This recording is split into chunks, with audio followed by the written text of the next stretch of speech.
আজ 5ই ডিসেম্বর আন্তর্জাতিক স্বেচ্ছাসেবক দিবস। আর এই স্বেচ্ছাসেবক দিবসে রক্তদান শিবির করল বাঁকুড়ার দুর্লভপুর আইএনটিটিউসি শ্রমিক সংগঠন। বাঁকুড়া সাংগঠনিক জেলা আইএনটিটিউসি সভাপতি রথিন ব্যানার্জি প্রথম রক্তদানের মাধ্যমে এদিনের রক্তদান শিবিরের সূচনা করেন। বৃহস্পতিবার দুর্লভপুর শ্রমিক ভবনের এই রক্তদান শিবিরে শ্রমিক সংগঠনের প্রায় 100 জন রক্তদাতা রক্তদান করেন। পরিবেশের সবুজায়ন বৃদ্ধির লক্ষ্যে রক্তদাতাদের হাতে তুলে দেওয়া হয় একটি করে চারাগাছ। বর্তমান ব্লাড ব্যাংকগুলিতেই দিনের পর দিন রক্তের চাহিদা বেড়েই চলেছে। চাহিদার তুলনায় যোগান রয়েছে কম।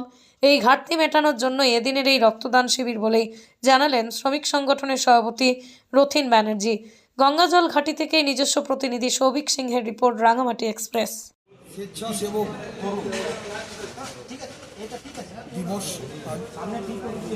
আমাকে হসপিটাল থেকে ওনারা ফোন করেছিলেন যে এই মুহূর্তে ধান কাটার সিজন, মানুষ ব্লাড ডোনেশন ক্যাম্পগুলো খুব কম হচ্ছে, আমাদের হসপিটালে একটু ব্লাড শর্ট চলছে, যদি আপনারা ক্যাম্প করে আমাদেরকে সহযোগিতা করেন।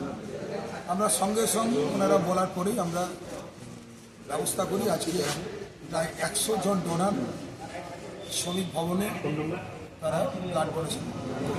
এটা আমাদের এটা কালকে হঠাৎ ভাবনা এলো যে সবাই তো গোলাপ ফুল দেয়, কেউ স্তবক দেয়, তো আমরা কী করে চারা গাছ দেবো যে এটাও একটা মানুষ হবে এবং সমাজের পক্ষে ভালো হবে।